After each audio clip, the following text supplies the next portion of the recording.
Imagine opening your energy bill and seeing a zero. Not a credit, not a mistake, but absolutely nothing. Month after month, year after year. This isn't a fantasy. It's the reality for an Amish family in Lancaster County, Pennsylvania. What you are about to discover is the precise system they employ to heat, cool, and power their homes without paying a single cent to a utility company. We're not talking about solar panels, wind turbines, or anything you've seen advertised. This method is older, simpler, and so remarkably effective that several states have quietly implemented building codes specifically designed to prevent you from adopting it. Stay with me until the very end, because the final technique I will share is something I have never encountered in any modern construction guide, and understanding it completely transformed my perspective. The average household spends $2,400 every year on energy. That's $24,000 over a decade, and a staggering $120,000 over 50 years. This money flows directly from your wallet into the hands of utility companies that have spent millions lobbying to ensure you keep paying. Here's the question I want you to consider as we explore all of this. What if the most effective home energy system ever designed was already perfected 4 centuries ago, and the only reason you don't live in one is because someone else profits from your ignorance? Let's begin with the foundation. The very first thing an Amish master builder does before picking up a single tool is to stand on the land and observe the sun's path. This isn't mysticism, it's pure physics. Every single Amish home in Holmes County, Ohio, is oriented with its longest wall facing within 10 degrees of true south. This practice, known as passive solar orientation, forms the backbone of their entire system. A south-facing wall in the northern hemisphere receives direct sunlight from sunrise to sunset in winter when the sun is low on the horizon. In summer, when the sun is high overhead, that same wall remains mostly in shade. The house heats itself in winter and stays cool in summer through nothing more than clever geometry. Penn State Extension has studied traditional building orientation for decades, and their data confirms what the Amish discovered empirically. A properly oriented home can reduce its heating load by 30 to 40% before you add any other element to the system. That's 30 to 40% simply from the direction the house faces. In contrast, most modern homes are built facing the street, regardless of its orientation. The developer saves 20 minutes of planning, and you spend the next 30 years paying for it. But orientation is just the first layer. The second layer is where the Amish system truly distinguishes itself from anything you'd find in a modern home improvement store. The windows in an Amish home are not evenly distributed. Walk around one of these houses, and you'll immediately notice something striking. The south-facing wall is lined with large, deep-set windows. The north wall has almost none, perhaps one small window per room, placed high near the ceiling. The east and west walls feature moderate glazing, carefully sized. This isn't an aesthetic choice, it's a meticulously calculated thermal engine. Those large south windows act as solar collectors during the day, drawing heat directly into the living space.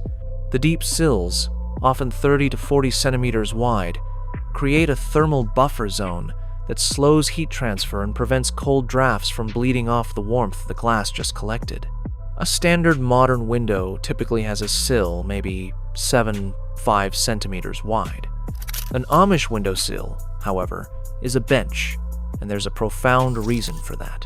The old builders understood something about convective air movement that modern construction simply abandoned in the rush to build fast and cheap. Now, this is where most people stop. They hear about passive solar orientation and south-facing windows and think, fine, that handles winter. But what about July in Ohio, when it's 34 degrees Celsius and humid? This is where the cross-ventilation system comes into play, and it genuinely surprised me the first time I saw it explained. Amish homes are designed with a specific internal geometry that creates natural airflow through a principle called the stack effect. Cool air is heavy, warm air rises. If you place low intake openings on the shaded north side of the house, where the coolest exterior air resides, and high exhaust openings on the south and upper sections of the house, the warm interior air rises and escapes, continuously pulling the cool northern air in behind it. No fan, no compressor, no electricity. The house breathes. An Amish family I spent time with in Lancaster County had a farmhouse built in 1887 that utilized this exact system. The husband told me the upstairs bedrooms in July stayed 5 to 5 degrees Celsius cooler than the outside temperature, with no mechanical intervention whatsoever. I checked the thermometer myself. He was not exaggerating. This is also where the building code problem becomes impossible to ignore. In many states, including parts of Pennsylvania, Ohio, Indiana, and a growing number of others, modern residential building codes require mechanical ventilation systems, essentially forced air fans. If you submit plans for a new home that relies on natural cross ventilation as its primary cooling system, you will still be required to add mechanical systems. The natural system isn't forbidden outright. It's simply made irrelevant by mandate. You must pay for the mechanical system regardless of whether you use it. Cornell's Building Science Department has extensively documented this regulatory pattern. The academic language is neutral, but the practical effect is not. You are legally required to install systems that generate monthly bills, even if you have designed a home that doesn't need them. Utility companies have been lobbying for these code requirements since the 1970s. I'll let you draw your own conclusions about that timing, but the piece of this system that truly stopped me cold, the one I couldn't stop thinking about for weeks after I first encountered it, is thermal mass. Here's something most people don't understand about heat. It's not just a gas that fills a space. Heat can be physically stored inside solid material, much like water is stored in a tank. Adobe, stone, brick, rammed earth. These materials possess high thermal mass. They absorb heat slowly during the day and release it slowly at night. An Amish home built with thick stone or adobe walls doesn't just stay warm because it's insulated. It stays warm because the walls themselves are a heat battery. A standard modern wall, built with 2x, 4 framing, and fiberglass insulation, has almost zero thermal mass. It's a good thermal barrier, meaning it slows heat transfer, but it stores nothing. The moment the exterior temperature drops, it stops working. A stone wall, 45 centimeters thick, absorbs heat all afternoon and radiates it back into the room all night. This technique is 4 centuries old. The builders of the American Southwest knew it. The early European settlers who built with stone knew it. The Amish preserved it. Modern construction abandoned it in 1,950 inches, exchanged for walls that are faster and cheaper to build, and that guarantee you will run your furnace every night of winter. Now we arrive at the heating system itself. This is the piece where I have to be careful, because when I first heard about it, I thought someone was exaggerating. The Amish thermal mass stove, often called a Masonry heater or a Kachelaufen, as it's known in the German-speaking tradition from which most Amish communities descend, operates on a principle almost the exact opposite of a modern wood stove.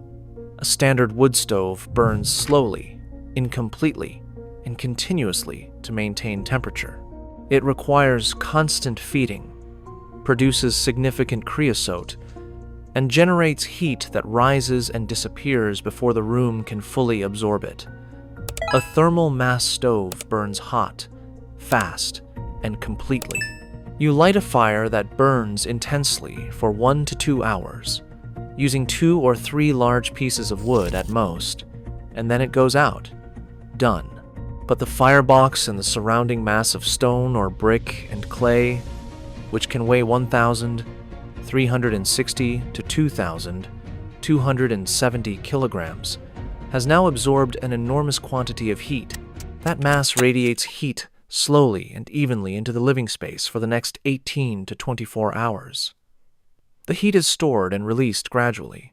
The surface temperature of the stove never gets dangerously hot. It's warm enough to be pleasant to the touch, not hot enough to burn. Children and animals can sit against it. It feels safe.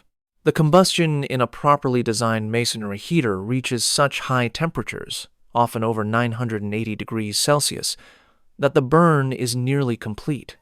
Creosote deposits are minimal.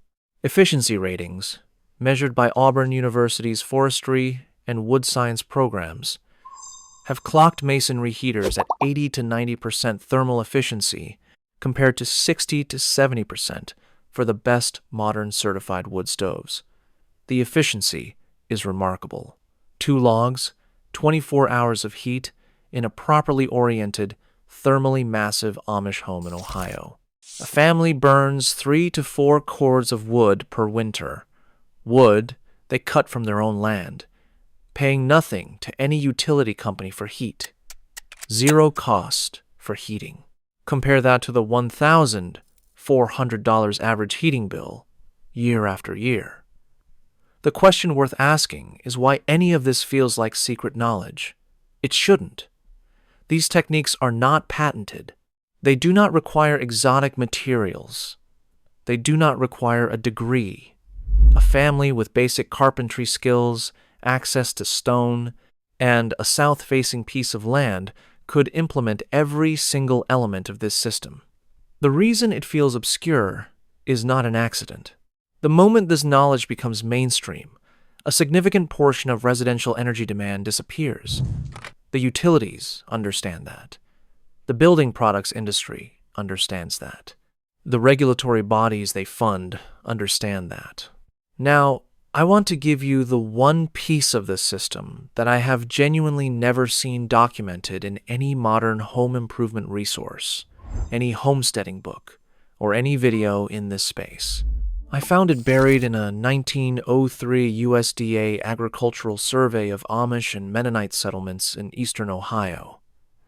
It has to do with how they manage the thermal mass of the floor. Most people who study passive solar design focus entirely on walls and windows. The floor is an afterthought.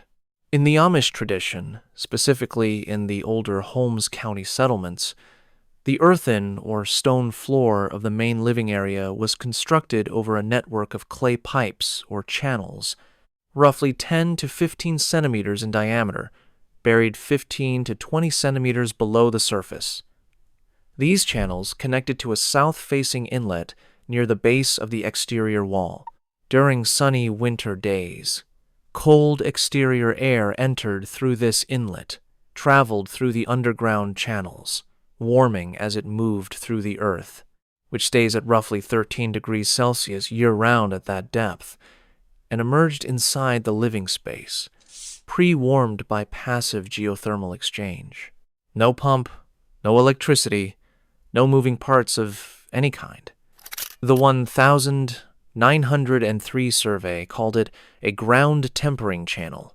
The Roman builders of the first century called a similar system a hypocaust. The Amish in Holmes County called it simply the floor breath. It added an estimated 5 to 5 degrees Celsius to incoming winter air before it ever touched the living space. Combined with the south-facing windows, the thermal mass walls, and the masonry heater, the result was a home that maintained 15 to 18 degrees Celsius through Ohio winters, with a fuel cost of essentially 0. I have been sitting with that number for a long time. 15 to 18 degrees Celsius through an Ohio winter. 2 logs a day. No bill arriving in the mail. No dependence on a grid that can fail. A company that can raise rates, or a government that can regulate your supply. The Amish did not invent self-sufficiency as a lifestyle brand. They preserved it as a survival strategy. And somewhere along the way, the rest of us decided that paying $2,400 a year for warmth and coolness was just the price of modern life. It does not have to be. If you have ever stood in your kitchen in February, opening a bill that felt like a punishment for simply wanting to be warm, you now know that there was always another alternative. There still is. I want to know which of these techniques surprised you most. Leave it in the comments below, because your answers genuinely help me understand what to cover next. And there is a lot more where this came from. If you believe that real, practical knowledge has been quietly sidelined to protect someone else's revenue stream, then you know what to do next. Subscribe, because the next system we uncover goes even deeper, making this one seem like just the introduction.